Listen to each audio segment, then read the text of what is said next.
freestyle total. Deixa eu ver, você conseguiu botar aí pra trás? Eu tô nervosa, hein? Vou perguntar umas besteiras aí, posso uns vexame.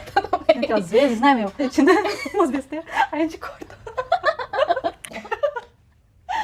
Já chegamos dando risada aqui, o papo nos bastidores tá super legal, mas vamos começar a gravar esse vídeo, né? Bom, hoje eu tô aqui com a Hiromi Toma, pra gente conversar um pouquinho sobre a trajetória dela, profissional, pessoal, outras curiosidades. E, Hiromi, primeiro eu queria te agradecer, né, por você dedicar um tempinho pra bater um papo aqui com a gente. Ah, eu que agradeço. Muito bom estar aqui. Vamos lá, eu queria saber, primeiramente, assim, né? Eu, quando conheci você pelas redes sociais, o seu perfil no Instagram, ele era diferente do que ele é hoje, porque eu via muita coisa relacionada à moda, coisas assim. Sim, sim. A sua formação inicial é na área de moda? Não, então, a minha vida é muito tem louca. mais coisa atrás. Tem mais coisa atrás. Eu sou formada em Ciências Contábeis. Minha primeira faculdade é Ciências Contábeis, que eu fiz na FEA USP. Até trabalhei na área e tal.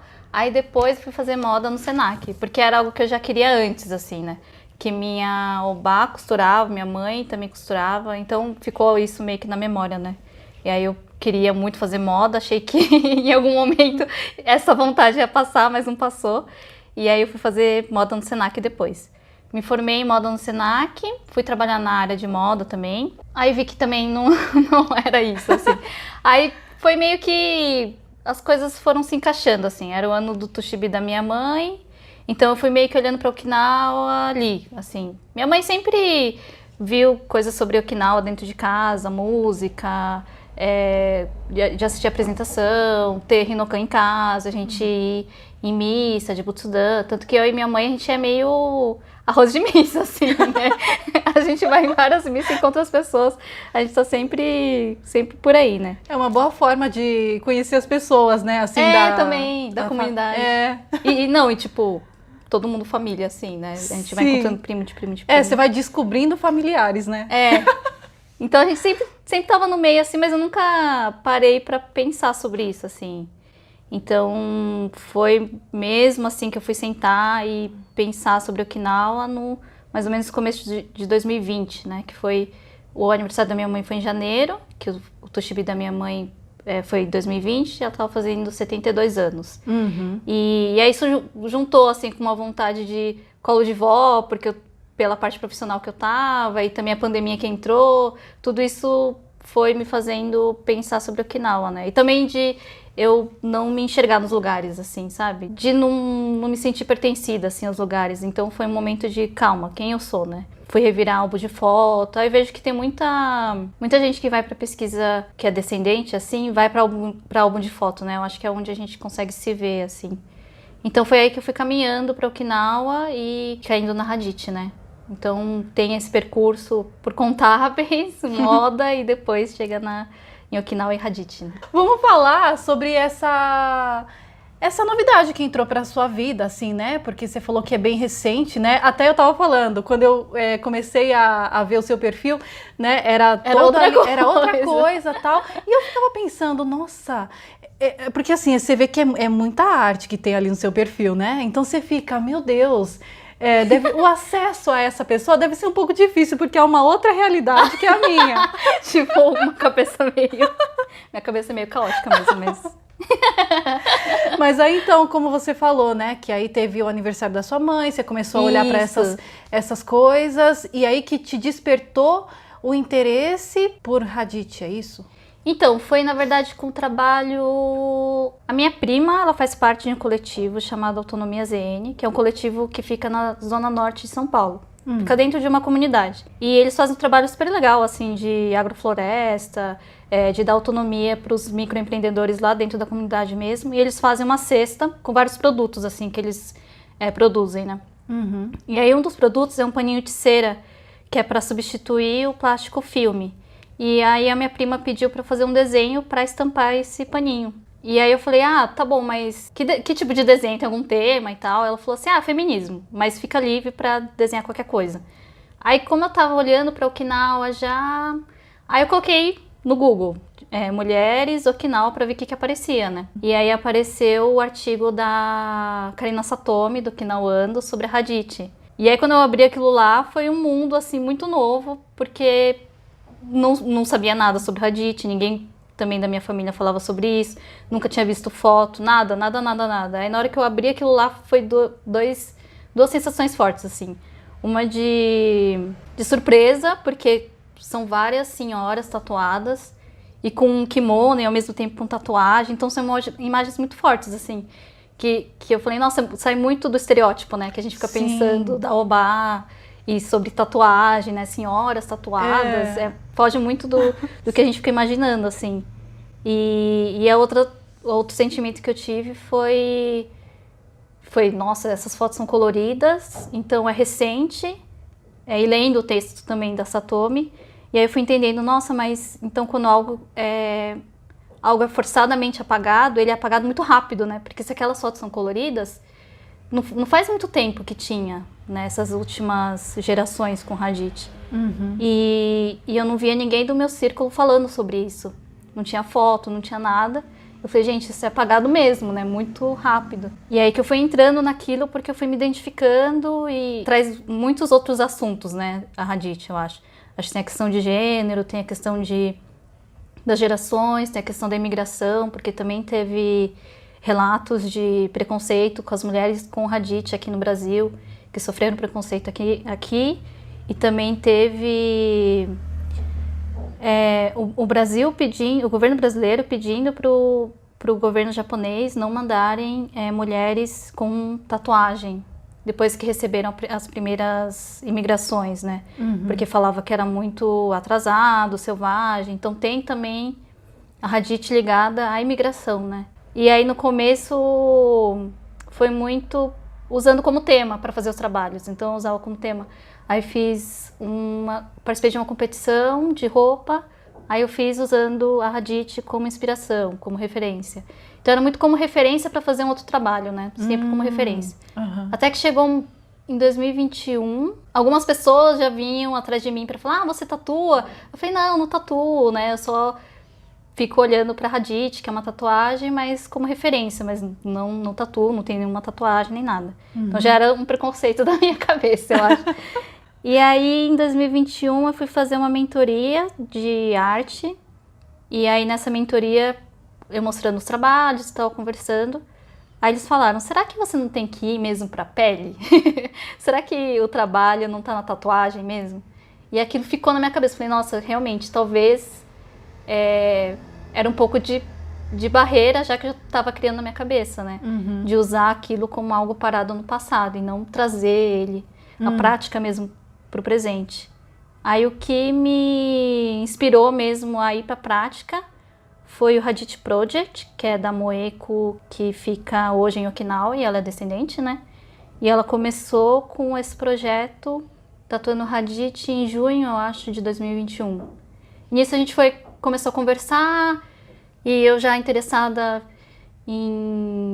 muito interessada na Hadith, e aí eu comecei a me interessar, então, na tatuagem. Então a gente sempre tá trocando ideia, né? Tanto que eu não estava encontrando alguém que ensinasse handpoke, que é a técnica que elas usavam, que é uma técnica manual, assim, não tem uso de maquininha nem nada, é só agulha, tinta, e você vai fazendo ponto a ponto, né? E em Okinawa eles faziam assim, né, usando a agulha e a tinta.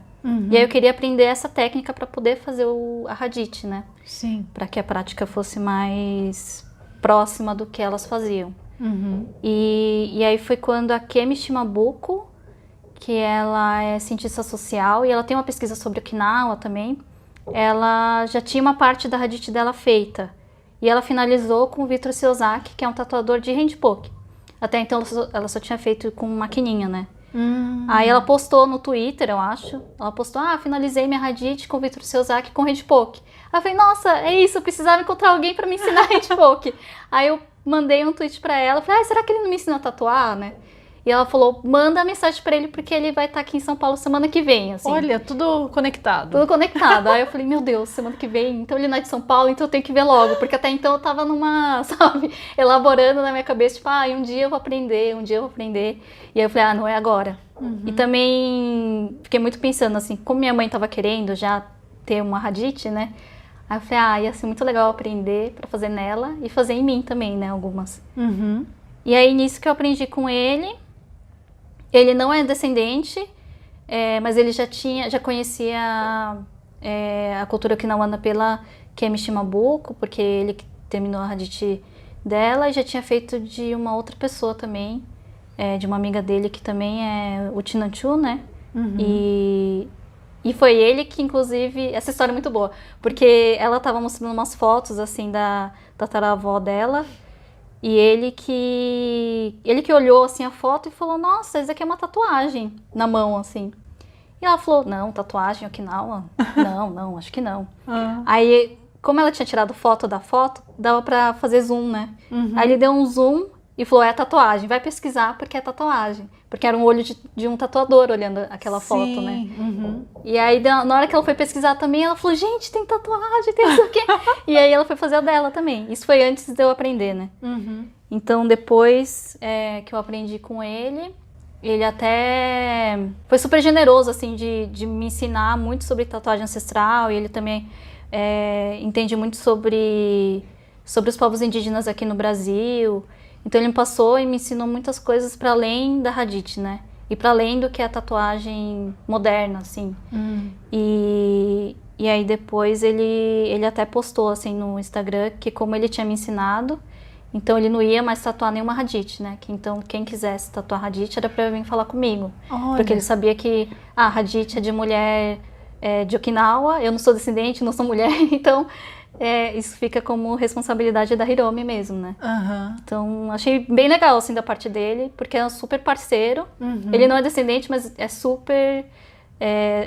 faz tudo com muito respeito, assim, né? Então, ele super parceiro, até hoje a gente troca ideia sobre tatuagem ancestral, então foi bem importante. E aí depois que eu comecei, então, a tatuar. Essa tinta que é usada é a mesma que se usa na tatuagem normal, de máquina, ou é diferente? A que eu uso, sim. A que eu uso, sim. Não é da época que elas usavam, né? Porque elas faziam uma mistura mais caseira.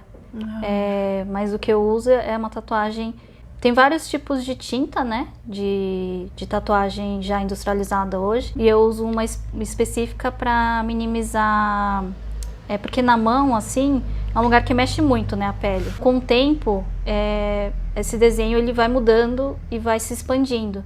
Então eu uso uma tinta que minimiza essa expansão, assim, da pele, do desenho na pele, né. Mas é a mesma tinta de maquininha. Mas aí eu queria saber, assim, tem um motivo pelo qual as pessoas faziam o Hadith naquela época? O que falam é que surgiu no século XVI, né, Hadith. Mas a gente tá achando que talvez tenha antes, assim, porque tatuagem é como se fosse uma história... O Victor Sezak, que é o meu mentor de tatuagem, ele fala, é como se fosse uma história que você escreve na areia, porque tá no corpo e aquilo, né, você não tem como preservar, né, aquilo. Então a gente acha que talvez tenha vindo antes, porque em Taiwan, que tá muito perto, tem a tatuagem também lá ancestral deles, que existe há 1000 anos. Então vamos ver, né? Talvez tenha alguma coisa que seja antes disso, da Hadith. Então, quando surgiu, o que falavam também é que a Hadith era feita entre mulheres e entre as sacerdotisas, como forma de transmitir o poder espiritual feminino. Então elas faziam isso como uma prática de iniciação, né? Então antes era restrito, né, a essas pessoas, é muito ligado à espiritualidade. Depois, conforme essas sacerdotisas foram perdendo espaço e poder, elas espalham por todas as ilhas e a prática da Hadith também espalha por todas as ilhas. Então é aí que se torna uma prática comum, porque não fica mais só entre as sacerdotisas e não fica mais só em uma região só, mais no reino ali e mais na ilha principal. Isso espalha por todas as ilhas, porque as tatuadoras também se espalham por todas as ilhas e passa então a ter um significado de fases da vida.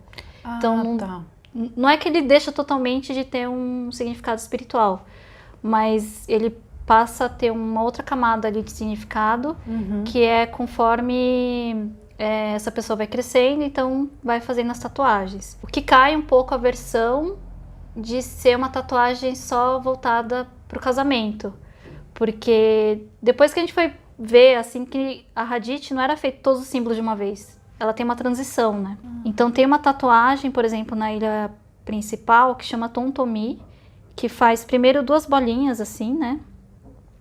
Quando tem entre 4 e 10 anos. Depois, com 14 a 18, faz uma seta aqui. E aí esse conjunto de Hadith chama Tontomi, que é o peixe anfíbio, né? E aí quando você vê a foto do peixe anfíbio, o formatinho dele é bem esse desenho, assim, né? Desse rabinho, assim, e os 2 olhinhos pra fora, né? Que seriam essas 2 bolinhas. E isso é feito antes dela casar. Então é mesmo as fases. Daí depois vem a parte do casamento, de ter filho, e pensar também que era uma outra época, né? E até quando chega aos 37 anos, e você tem também uma tatuagem na fase de 37 anos, que eu não sei por que tinha os 37 anos, até se alguém souber, pode vir falar comigo. E aos 60 anos, elas aumentavam a Hadith. Essa lua, por exemplo, aumentava para ficar maior. Essa Titibush tem um jeito de fazer o desenho em cima dela, para ela ficar maior, sem parecer que foi feito um outro desenho antes, sabe? Tem uma geometria que eles fazem lá que encaixa direitinho, assim, para esse Titibush, essa tatuagem e Titibush ficar maior, né, desse símbolo. E aí era uma outra fase, então cai um pouco essa versão de que era só para mulher casada, sabe? Sim. Tinham várias etapas. E aí quando vem a proibição no final do século XIX, antes de ter proibição, na verdade, quando tem a anexação de Okinawa ao Japão, nesse ano de anexação, até que tem a proibição da prática, e outras proibições também, do Tinaguchi e outras coisas, tem um período ali de 15, 20 anos, assim, né, entre essas duas datas, que tem algumas reformas morais que acontecem dentro de Okinawa.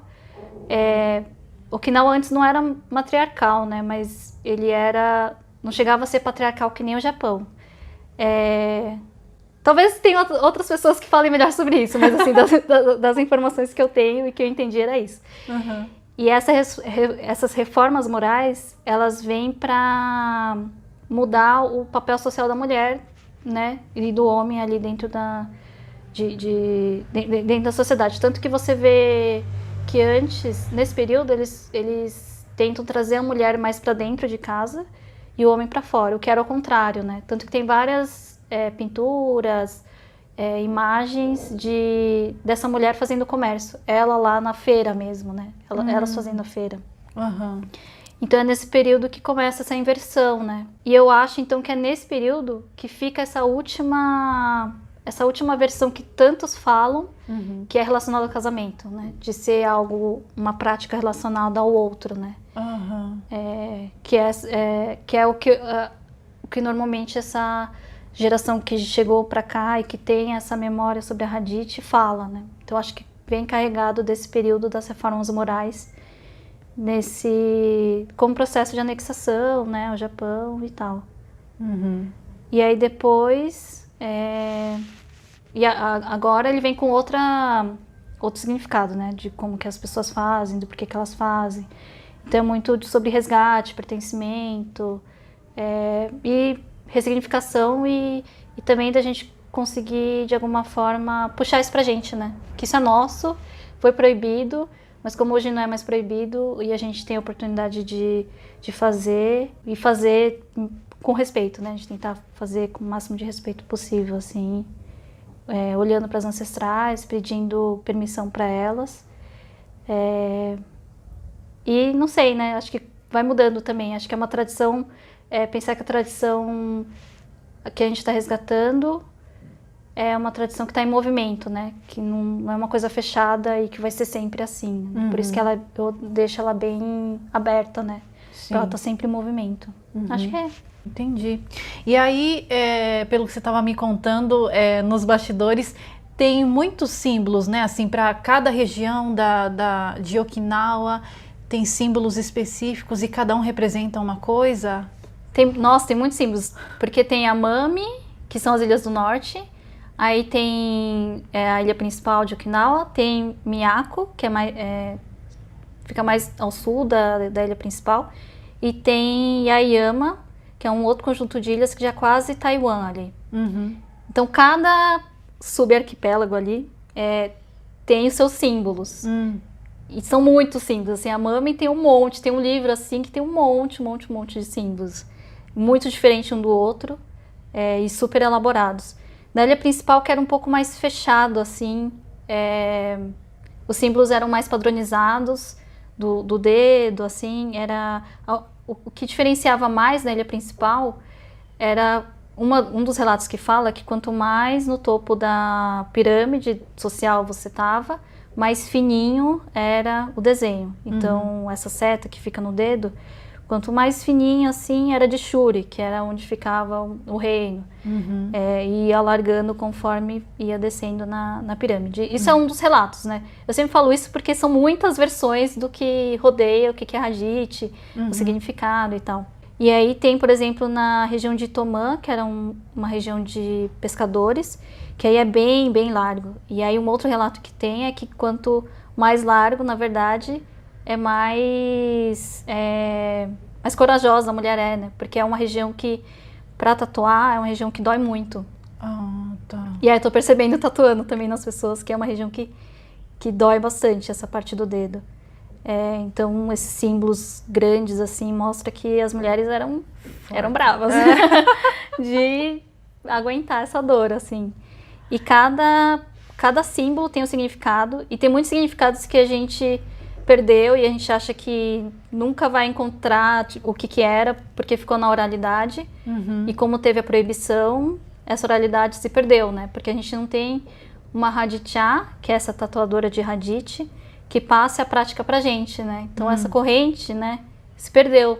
Então a gente, nesse resgate, a gente tá quase que fazendo uma recriação, assim, porque muitas das coisas é a interpretação nossa, né, de hoje, Sim. de fora, assim, né, de quem já é a terceira geração aqui, de quem não fala o Tinaguti, sabe, várias coisas, assim, que acaba tendo uma lacuna bem grande. Então eu tento sempre conversar com a Moeko que tá lá, pra essa lacuna não ser tão grande, né, pra gente conseguir, entre a gente, se conversar, e com outras Hadithás também do Canadá, do Havaí, dos Estados Unidos. Aí por isso que eu criei o coletivo Hadithá, que são com todas essas tatuadoras que estão resgatando Hadith, pra gente conseguir trocar informação e ir preenchendo essas lacunas, né? Então, tem muitos símbolos, tem significados diferentes, e tem muitos dos símbolos que a gente ainda não sabe o significado, e a gente acha que nunca vai saber também, porque a gente perdeu a informação. E tem livros também sobre Hadith que está numa língua anterior à unificação, quando teve do Tinaguti, né? Então tá numa língua ainda antes disso, que ninguém mais fala. Nossa! Então tá... Meu Deus! É bem difícil.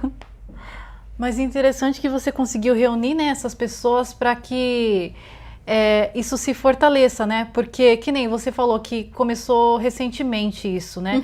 E eu tô vendo que isso, esse trabalho que você tá fazendo tá sendo já uma grande disseminação disso, porque eu não via ninguém falando disso, e agora muitas pessoas fazendo, né? Não somente conhecendo sobre isso, mas fazendo. Então isso já tá meio que despertando nessa... esse lado da ancestralidade, toda essa questão que envolve, né, a parte da mulher de Okinawa. Então, acho assim, maravilhoso o trabalho recente, já tão grande assim, né, como está sendo feito. Então, ele é recente assim, pra mim, né, tipo... Pra você, Pra sim. mim que fiquei sabendo da Hadith em 2020. Mas aqui no Brasil tem pesquisa da Laís Miwaiga, do mestrado dela, da dissertação dela, que ela fala sobre Hadith. Tem uma parte que é só sobre isso, assim, que ela acompanha o trabalho do sensei Satoru Saito, que ele faz uma peça de dança e pinta com Hadith as dançarinas, né? E ela tem depoimento também de pessoas da comunidade sobre Hadith. Então ela já estava falando lá atrás, assim, sobre Hadith. A Karina Satomi também, ela pesquisa sobre Hadith. Tem esse artigo do Okinawando, mas tem a própria pesquisa dela, né? E como ela lê japonês, então ela acessa mais informações ainda, né? A Kemi Shimabuko também já estava olhando para Hadith, que é cientista social, isso antes de mim. A Tami Tahira, que ela é é super ativista e ela acabou de se formar em artes visuais, ela também já estava olhando para Hadith, então já tinha um pessoal olhando para isso, assim, né? Tem a Laura Kina, que é uma artista de Chicago, que é o Chinanchu da 4ª geração lá nos Estados Unidos, e foi ela que fez esse livro aqui, junto com o Lito Nouchi. E isso é 2018, eu acho, que também já estava falando sobre Hadith. E o Lito Nouchi, ele é do Havaí, né? Ele escreveu esse livro porque a obá dele ou a bisavó que tinha Hadith, e aí ele foi tentar entender o que é isso, né? E ele foi através das lendas. Então são várias as lendas do porquê existia Hadith. Então o que ele fez também nesse resgate, não tem só resgate da prática, né? Aí que eu percebi que tem um resgate também da própria lenda, né? Então ele traz e reescreve essa lenda da Hadith para os tempos de hoje. Então é bem interessante esse livro porque ele é trilingüe. Ele está no inglês havaiano crioulo, que é um inglês que... Porque lá no Havaí teve muita migração, né? E aí esse inglês é diferente do inglês dos Estados Unidos, enfim, porque foi uma língua que misturou várias outras línguas por causa desses imigrantes. Então tem inclusive algumas palavras que têm referência no Tinaguti, algumas palavras que têm referência no português. Então tem no inglês havaiano crioulo, no japonês e também no Tinaguti. Nossa! E aí eles fizeram esse livro e no final tem um pouco sobre os símbolos, tem sobre o que é a Hadith, sobre o que é essa língua havaiana crioulo. É bem legal esse livro aqui. Eu deixo bem aberto assim o processo, porque como é uma recriação e também esse processo da Hadith não é um resgate meu, assim, né? Eu quero que várias pessoas participem, quem tiver informação. Aí que eu vi que o Icharei Bachote existe. Porque cada um vem com uma foto, uma informação, um livro, e eu vou juntando essas pecinhas, assim, né? Então é uma ajuda coletiva mesmo, né? Esse resgate. E depois, no processo, eu fui entendendo que cada um mesmo tem o seu jeito de olhar para isso, né? Para sua ancestralidade. Então, por ter vários símbolos, tem vários processos diferentes. Tem a pessoa que já sabe de onde a família veio exatamente, de qual vila veio. Então a gente olha por isso para escolher os símbolos. Quando a gente sabe o símbolo daquela vila, às vezes a gente não sabe e a gente tem que ver como que a gente faz. Tem gente que escolhe o símbolo porque já viu alguém daqui do Brasil que fez e faz porque admira essa pessoa. Então faz igual. Tem gente que faz porque tem a foto da tataravó, tem a foto da bisavó, então faz igualzinho que tá na foto. Olha só, gente. Tem gente que não sabe, e isso é uma coisa que eu antes de entrar nesse processo, eu achava que todo mundo que era o Chinanchu sabia que era o Chinanchu desde sempre, e quem sabia que era o Chinanchu sabia de que vila a família era. Aí nesse processo eu fui vendo que não, né? Tem muita gente que não sabe exatamente de que vila veio, porque às vezes era o Chinanchu pela avó, a avó não tinha espaço na mesa para falar sobre isso, para falar sobre ancestralidade, o lugar dela e tal. E acabou que ela faleceu e ninguém tem a informação nem de onde que era a vila, assim.